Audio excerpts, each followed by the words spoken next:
ஹல்லேலூயா. ஆண்டவர் இயேசு கிறிஸ்து இந்த 2026ஆம் வருடத்தை மிகுதியாய் ஆசீர்வதிப்பாராக.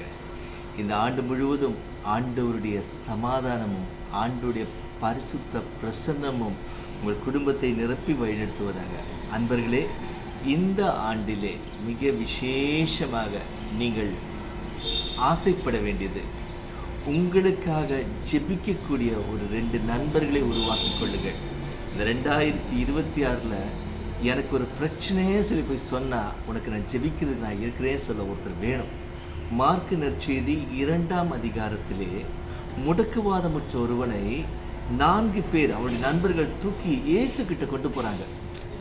அந்த முடக்குவாதமுற்றவனை, டேய் நீ என்ன பாவம் செஞ்சியோ தெரியலை, என்ன பிரச்சனை செய்யோ தெரியலேன்னு சொல்லி அவனை சபிக்காமல், அவனை குறை கூறாமல், அவன் முடங்கி இருக்கிறான். முடக்குவாதமுற்றிருப்பவனை இயேசு கிட்ட கொண்டு போகிறாங்க.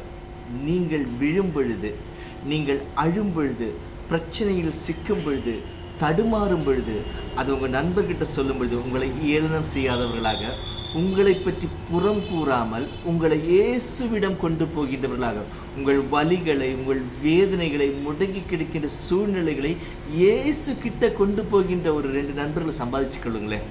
இந்த வருஷம் அதுக்கு ஆசைப்படுங்க. அந்த 2 நண்பர்கள் நீங்கள் சம்பாதிக்கணும்னா, நீங்கள் உங்களோடு பழகக்கூடியவர்களை இயேசு கிட்ட கொண்டு போகணும். நீங்கள் அவர்களை இயேசு கிட்ட கொண்டு போய் பாருங்கள். உங்களை இயேசு கிட்ட கொண்டு போகிறதுக்கு ஆண்டவர் வேண்டிய அருளை தருவார். ஆகவே அன்பர்களே, இந்த புது வருடத்தில் நீங்கள் நிறைய தீர்மானங்கள் எடுத்திருப்பீர்கள். நான் சொல்கிறது ஒரே ஒரு விஷயந்தான், இயேசு கிட்ட கொண்டு போக ஒரு 2 பேரை 4 பேரை, இயேசு கிட்ட ஜெபிக்க ஒரு 2 பேரை 4 பேரை நீங்கள் சம்பாதிச்சுக்கோங்க. உலகத்தில் மிகப்பெரிய சொத்து என்னவென்று சொல்லப்போனால் அதுதான். நீங்கள் சம்பாதிங்க, ஆண்டவர் ஆசீர்வதிப்பார். நீங்களும் ஜெபியுங்கள். உங்களுக்காக ஜெபிக்கின்றவர்களை, உங்களை இயேசுவிடம் கொண்டு போகின்றவர்களை நீங்கள் உருவாக்குங்கள். இந்த உலகம் மகிழ்ச்சியினால், இயேசுவினால் நிரம்பும். உங்களுக்காக நான் ஜெபிக்கிறேன். நீங்களும் எனக்காக ஜெபியுங்கள். என்னுடைய வாழ்வின் சூழ்நிலைகளை இயேசுவிடம் கொண்டு செல்கின்ற நண்பர்களாக மாற உங்களை நான் அழைக்கிறேன். வாழ்த்துக்கள்.